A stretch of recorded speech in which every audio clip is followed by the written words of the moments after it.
다윗은 드디어 북쪽 지파의 지지까지 받아서 통일 왕국의 왕으로 등극을 합니다. 오랜 기다림 끝에 얻은 승리이지요. 사울 왕 때 이미 기름을 받았으나 그에게 쫓겨다니고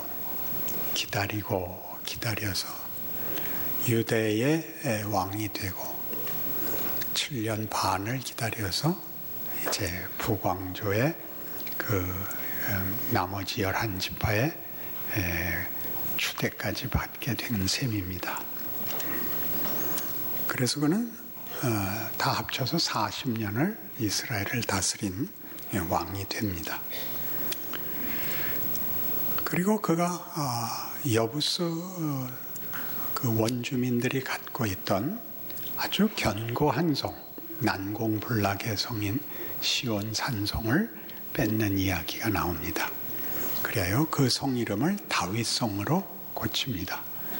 그리고 그 성이 점점 커지고 넓어져서 왕궁이 들어서고 성전을 짓고 주민들이 늘어서 나중에는 거기가 이스라엘의 수도인 예루살렘이 되는 것입니다. 오늘 본문에는 이걸 기록할 때쯤은 이미 그 이름이 예루살렘으로 굳어져 있는 때니까 예루살렘이라는 이름이 당시에 쓰지 않았을 이름으로 먼저 등장을 합니다. 근데 이 시온성은 워낙 견고해서 다윗이 그 성을 치러 올 때 여부수 사람들이 이건 아무리 강한 군대를 가졌어도 정상적이지 않은 병사들을 내보내도 능히 지킬 수 있다는 것을 다윗이 뺏었다, 이렇게 기록되어 있습니다. 우리가 생각하면 다윗은 사무엘상 17장에 등장을 해서 이 자리에 오기까지 순종과 믿음 그리고 성실함의 대표로 인정되는 신앙인입니다. 우리는 아주 중요하게 불순종한 사울과 순종한 다윗을 대조하는 성경을 따라왔고, 그리고 그 순종이 늘 믿음과 성실함으로 이어져온 그의 삶을 확인했습니다. 아마 그 순종과 성실함의 끝이 이제 왕으로 되고 이렇게 시온성을 빼앗아 다윗성으로 삼는 그런 놀라운 승리의 절정을 이루게 된 것일 것입니다. 그러나 여기는 어쨌든 사무엘하 5장입니다. 다윗은 아직 죽을렘은 많이 남았습니다. 그러니 쉽게 이 성경의 이 다윗 이야기에서 우리가 조심해야 되는 것은, 그리하여 공주의 노력으로 왕자가 마법에서 풀려나 마녀를 죽이고 둘이 행복하게 오래오래 살았더래요, 이렇게 끝나지 않는다는 얘기죠. 다윗이 신실했고 믿음을 가졌고 순종하고 기다렸더니 마침내 왕이 되고 영원토록 행복하게 살았더라, 그렇게 끝나지 않는다고요. 그러니까 이 절정은 뜻밖의 어떤 시작이더라 말이죠. 왜냐하면 시온성은 다윗을 거부하고 함락시킬 수 없는 험한 산성이었는데 다윗이 그것을 쟁취해서 다윗성이라고 이름을 붙입니다. 그러나 성경에서 다윗성이라는 이름은 좀처럼 나오지 않고 언제나 하나님께서 이스라엘 백성을 지키시고 복주시고 승리케 하시는 약속과 또 그 목적의 영광에 대해서 얘기할 때는 늘 시온이라는 말을 씁니다. 그러니 시온산, 하나님의 보좌, 하나님께서 이 시온성으로 시작하는 다윗의 후반기 생애가 가지는 하나님의 의도, 그 내용은 우리를 사실은 새삼스러운 관심으로 초대하는 셈입니다. 시내산과 비교해 보십시오. 이스라엘은 내내 출애굽을 그 민족의 기원으로 하나님의 이스라엘 백성과의 관계로 자기네들의 지위와 신분으로 시내산을 기억하고 있습니다. 시내산은 율법을 주신 곳이요, 거룩을 선포하시고 그 백성들에게 거룩을 요구하는 곳입니다. 그러나 이제 이스라엘은 시내산으로 대표되지 않고 이제부터는 시온으로 대표되어 시내산에서 맺은 거룩을 요구한 하나님이 그 거룩을 좁은 의미의 옳고 그름, 속된 것과 거룩한 것으로 나누는 정도가 아니라 회복, 충만, 영광, 자랑, 기대라는 것으로 인도하신다는 더 넓은 차원으로 우리를 불러내시는 것을 보게 됩니다. 이런 일들은 우리에게 약간 낯선 문제가 될 것입니다. 우리는 대부분 다 시내산에 서 있습니다. 그러니 아주 쉽게 여러분들 이 신앙생활의 현실을 돌아보시면 여러분이 과거에 하나님 모르고 있고 예수 믿는 게 뭔지 모르고 살다가 예수님 만나고 감격하고 회개하고 고백하고 감동을 받았던 것을 생각해 보십시오. 거기가 끝이지요. 그럼 그 다음은 모르겠지요. 그러니 여러분의 생애를 돌아볼 때마다 시내산은 있는데 시온산은 없지요. 시내산이 절정이고 그 후는 왜 안 데려가시고 이렇게 놔둬서 고생시키는지 모르게 됐죠. 실감이 안 나면 한 번 더 가보십시다. 열심히 공부해서 원하는 대학에 입학을 했습니다. 매우 기쁜 일이죠. 우리 아이가 이 좋은 대학에 갔습니다. 모두 축하하고 기뻐하고 잔치 벌이고 대학을 가서 원하는 대학을 가서 배워야죠. 그래서 훌륭해져야죠. 합격 통지서만 있고 훌륭해진 현실은 없고 여기가 성경이 하고 싶은 얘기인 것입니다. 시내산이 가진 약속 그리고 위치, 시온산이 가지는 약속과 위치. 그러니 우리 모두가 여기서 시작해서 지금 가야 하는 하나님이 그 다음을 인도하시는 문제에 있어서 우리가 충분한 이해와 관심을 갖지 못하는 것은 앞의 감격에 비해서 뒤가 시시하기 때문입니다. 시시하다는 말은 어폐가 있지만 합격 통지서를 받았던 기쁨이 학교 다니는 매일 있을 리는 당연히 없습니다. 이 문제는 성경이 자주 언급하고 있고 대조하고 있고 약속하고 있지만 우리가 과거의 이 절정, 감격의 절정은 분명한 데 비하여 두 번째 약속의 현실에 대해서는 모두가 그렇게 분명하지 않기 때문에 우리 신앙생활에 늘 문제가 되는 줄로 압니다. 어느 원하는 학교에 이제 입학 원서를 내고 시험을 봤는데 떨어진 겁니다. 그런데 그 답안지를 본 총장님이 감동을 해서 입학을 특별히 허락해 줬습니다. 내가 내 시험지를 보니 답은 틀리게 썼지만 글씨가 아주 진심이 어리더라. 내가 너에게 기회를 줄 테니 와서 공부해라. 그러면 돌아다니면서 이 학교에 내가 들어가게 된 것은 총장님의 큰 은혜였습니다. 그거 하고 다니는 겁니까? 공부를 해야 될 거 아닙니까? 배워야죠. 커야죠. 너를 위하여 하나님이 그 아들을 십자가에 매달았으면 죽음으로 너에게 구원을 베풀었으면 살아서 도울 때는 얼마나 더 풍성하겠느냐. 이중적으로 신자의 현실, 어떤 현실? 구원받고 난 다음에 인생의 현실을 약속하고 격려하고 있는데 우리는 누리지 못하는 겁니다. 요한복음 14장에서 예수님은 제자들에게 이런 약속을 합니다. 나를 믿는 자는 내가 하는 일을 너희도 할 터이요 그보다 큰 일도 하리니 이는 내가 아버지께로 감이라. 땅에 내려오셔서 제한된 생애를 사셔야 되는 곳에서 하신 일보다 하늘에 올라가 모든 권세를 쥐고 더 크게 하시는 일에 너희가 동참하고 있다. 너희가 그 권세를 같이 누리고 있다. 마태복음 28장에 약속됐던 말씀 기억나죠? 볼지어다 세상 끝날까지 내가 너희와 항상 함께 있으리라. 여기를 못 누립니다. 왜 그렇죠? 우리의 기대와 좀 현실이 다르기 때문입니다. 어떤 것이 다를까요? 우리는 그것이 권력일 거라고 생각을 합니다. 우리 지금 한국이 어려움에 처해 있고 우리 또 교회들도 비난 속에 있습니다.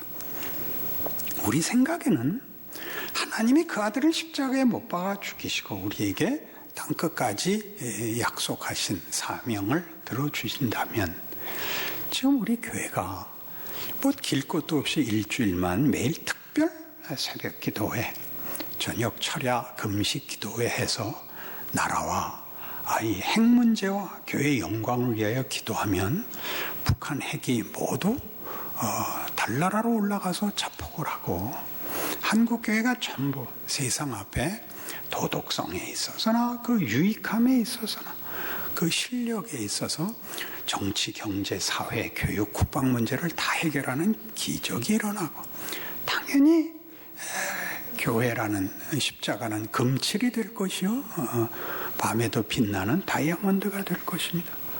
그렇게 안 하시고 이 비난을 욕을 함께 먹으십니다.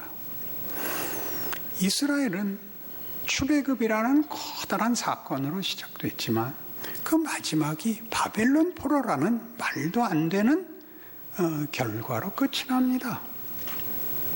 바벨론 포로는 다만 이스라엘이 정치 군사적 면에서 실패하여 당한 것이기보다 하나님과의 관계, 신앙적인 문제로 받은 벌인데 그 벌로 인한 그 멸망이 하나님 자신에게 얼마나 큰 부담이었느냐 하면 바벨론이나 이방 나라가 생각하기를 이스라엘이 믿는 하나님은 실력이 없다. 바벨론 사람들은 말하기를 우리가 믿는 신인 마로둑이 이스라엘이 믿는 여호와보다 더 높다. 그들의 신은 힘이 부족하다. 애굽에서 꺼낼 신은 실력은 있었지만 바벨론에게는 안 된다. 그 모욕을 감수하십니다. 왜 그럴까요? 하나님이 이스라엘에게 만들려고 했던 것, 우리 생애에 만들려고 했던 것은 우리 기대와 사뭇 다르기 때문입니다. 우리는 이러한 문제가 하나님이 이스라엘을 바벨론에 보내어 이스라엘을 정화시킨 것처럼 하나님이 정치, 경제, 사회 문제에 어떤 안전보장이 아니다. 수단이 아니다. 하나님이 목적이요 하나님이 내용인 것을 요구하고 있다라고 이스라엘에게 말씀하신 것 같이 오늘 우리 신약 시대에도 예수를 보낸 것은 예수가 권력을 가져 우리에게 권력을 나누러 온 것이 아니라 우리에게 권력으로 해방을 주러 온 것이 아니라 예수의 죽음으로 말미암아 세상 권력과 대조되는 하나님의 영광을 주려고 하신다라고 하는 증언을 기억해야 할 것입니다. 오늘 다윗이 왕이 되었으나 그게 절정이거나 끝이 아니라 시작인 것 같이 결혼은 시작입니다.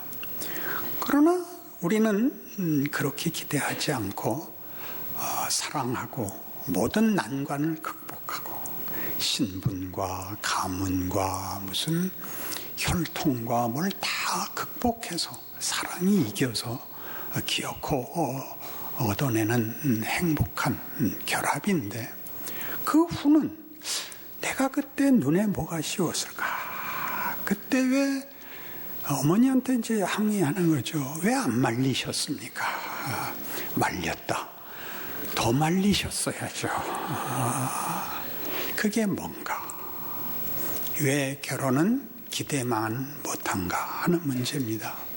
우리는 사랑이 환상이 아니고 실력이 되는 길에 들어섰고 그 시작이 결혼이라는 걸 놓칩니다. 이 결혼은 사랑이 실제적인 힘이 되기 위해서 많은 것을 쌓아야 된다는 걸 가르치죠. 원망과 분노를 해결해야 됩니다. 마음에 들지 않는 게 너무나 많죠. 왜냐하면 들이닥친 현실, 도전, 현실이 너무 큰데 대책이 없습니다. 충분히 벌어오지도 못하고 벌어온 것을 충분히 관리도 하지 못합니다. 그리고 그것이 무엇을 결정해야 될지, 언제 해야 될지, 어떻게 해야 될지를 우린 사실 모릅니다. 최선을 다하지만 잘 되지 않고, 그리고 서로 너무 관점이 다릅니다. 오죽하면 화성에서 온 여자, 목성에서 온 남자, 그런 책이 다 나왔겠습니까? 우리는 당황하죠. 그러나 성경이 우리에게 얘기하는 건 부부가 되는 것은 그리스도와 교회의 연합 같은 신비를 합니다. 우리가 받은 구원은 하나의 고백에 그치지 않고 우리가 예수를 믿고 영접하는 순간 주께서는 우리 생애에 자신을 내어주십니다. 주를 부르면 찾아오는 것이 아니라 우리의 못난, 생각 없는, 그리고 분명한 잘못에 주님은 늘 같이 하고 있습니다. 기가 막힌 일입니다. 부부가 한쪽이 하는 모든 일에 부부가 함께 참여할 수밖에 없는 것 같이 주님은 자기를 내어주셔서 우리가 하는 모든 수준, 모든 일에 자신의 명예와 능력을 가지고 동참하십니다. 아까 얘기한 대로 바벨론 포로가 가지는 하나님에 대한 모욕과 비난을 하나님이 감수하십니다. 이스라엘을 놓지 않습니다. 쉽게 해결하지도 않습니다. 기독교 신앙의 신비입니다. 우리를 항복시키시며 우리 자신이 실력으로 구체화되기를 원하십니다. 거기에 우리 예수 믿는 인생에 어려움이 있습니다. 하나님이 내 고백, 내 기대에 대하여 쉽게 답해 주기를 바라는 것은 부부로 살면서 내 남편이 내 맘대로 또 내 소원대로 요구하고 답을 내라고 책임을 지울 수 없다는 현실에서 배워야 하는 것입니다. 다 할 수 없습니다. 모든 병을 고치고 모든 마음을 달래고 늘 눈에서 광채가 나고 그렇게는 할 수가 없습니다. 그건 뻔한 사실입니다. 문제는 다른 사람만 못하다는 데 있는데 몰라서 그렇지 어느 집이나 똑같습니다. 같이 안 살아봐서 그러는 겁니다. 거기서 뭘 하신다고요? 비겁함을 극복하십니다. 비겁하다는 건 뭘까요? 원망과 분노입니다. 자기가 져야 할 책임을 상대방에게 책임을 돌리는 것을 비겁함이라고 합니다. 부부가 뭘 하라고요? 아내는 남편에게 순종하고 남편은 아내를 사랑하라 그럽니다. 계급의 문제가 아니라 아내를 사랑하는 것은 자기를 하는 것이며 부부가 되어 이렇게 힘든 과정을 겪고 주님 앞에 거룩하고 흠이 없는 영광된 자리에 설 것이라고 약속합니다. 놀랍지요. 그러니 여러분이 분노하는 것은 하나님이 여러분에게 지금 하고 있는 일에 대한 오해에서 비롯된 것입니다. 시편 105편에 짧게 설명되는 요셉에 관한 생애는 이렇게 되어 있습니다. 한 사람을 앞서 보내셨으며 요셉이 종으로 팔렸도다. 그의 발은 착고를 찾고 그의 몸은 쇠사슬에 매었으니 곧 여호와의 말씀이 응할 때까지라. 그 말씀이 저를 단련하였도다. 족쇄와 쇠사슬에 묶인 거는 최고의 제한이죠. 부부가 되어서 제일 큰 분노가 뭐죠? 제한입니다. 내가 왜 결혼을 해서 이 고생을 하는가? 내 슬픔만으로도, 내 책임만으로도 어려운데 짐이 하나 더 있잖아요. 짐을 나누어 주는 게 아니라 짐이 되잖아요. 서로가 서로에게. 요셉보다 어려울까요? 형들이 팔아먹었지 않습니까? 무고를 당하여 들어온 자리 아닙니까? 아무것도 할 수 없죠. 거기서 뭘 만드시죠? 하나님이 총리를 만듭니다. 다만 직위를 주고 권세를 주는 것이 아니라 총리답게 만듭니다. 그는 7년 풍년을 이용하여 다음에 오는 7년 흉년을 극복하며 백관을 제어하고 장로들을 교훈하는 경지를 어디서 만든다고요? 감옥에서. 그 발이 착고에 족쇄에 묶이고 그 몸이 쇠사슬에 매인 그의 넋이 빠진 그 형편으로 배웁니다. 그게 우리의 현실이죠. 여러분은 부부로 살면서 우리가 할 수 있는 것은 다만 안심 외에 다른 게 없다. 우리의 소원은 그 정도밖에 없는데 하나님은 훨씬 큰 것 하려고 하신다. 우리가 우리의 한계를 인정하고 서로를 하나님의 뜻, 하나님이 짝지어 주사 나를 복되게 하려고 보낸 주님이라고 알아야 된다는 거죠. 상대를 예수라고 알려는 거죠. 여러분, 주께서 세상 끝날까지 우리를 지키는 것처럼 부부가 되어 죽을 때까지 같이 가는 이유가 뭡니까?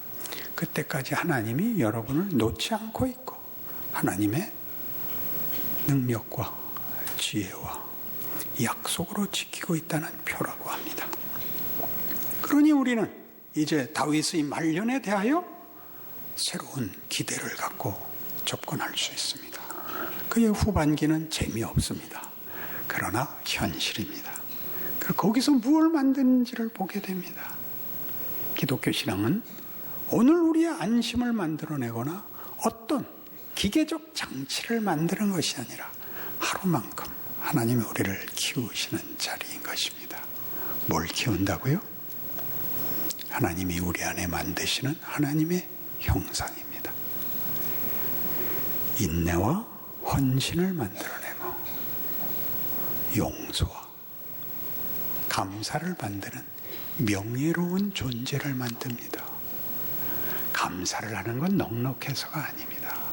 실력이 있어야 감사할 줄 알게 됩니다.